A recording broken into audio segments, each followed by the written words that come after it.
کہ اس حلقہ قرآنیہ کے 4 مقاصد ہیں، یعنی اگر آپ روزانہ 5 منٹ دیتے ہیں تو انشاءاللہ یہ 4 مقاصد آپ حاصل کر پائیں گے صرف 5 منٹ دینے پر۔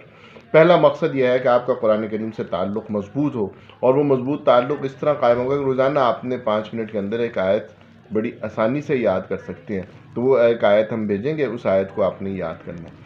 پھر اگلے مرحلے میں ہم کوشش کریں گے کہ آپ کو عربی قواعد، اگر 10 الفاظ قاعدے یاد کرتے تو پوری نماز کا ترجمہ پھر آپ خود کر سکتے ہیں۔ عربی قواعد سے پھر تھوڑے تھوڑے ہم قواعد بڑھائیں گے، اور اس سے آپ پھر قرآن کریم کا ترجمہ خود کر سکیں گے۔ تیسرا مقصد جو ہے اس میں وہ یہ ہے کہ قرآن کریم کی تلاوت آپ کو ہم تجوید کے کچھ قاعدے بتائیں گے،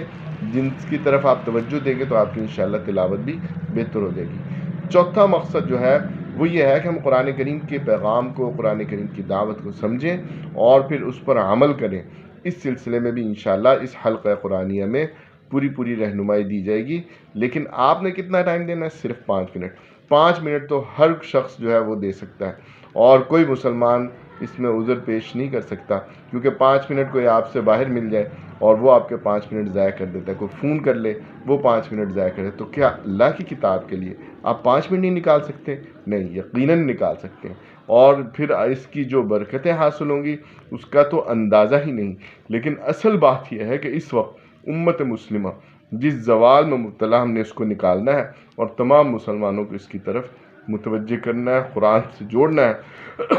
تو اس حلقہ قرآنیہ کے اندر ہم سورۃ المؤمنین کی روزانہ ایک آیت اور ترجمہ اس کا پیش کریں گے، وہ آپ نے یاد کر کے آگے پھر کسی کو سنانی ہے، ورنہ اگر آپ کسی جس کا نام آپ حلقہ قرآنیہ میں ہم آپ کو بتائیں گے آپ نے کس کو سنانی ہے، یا پھر آپ نے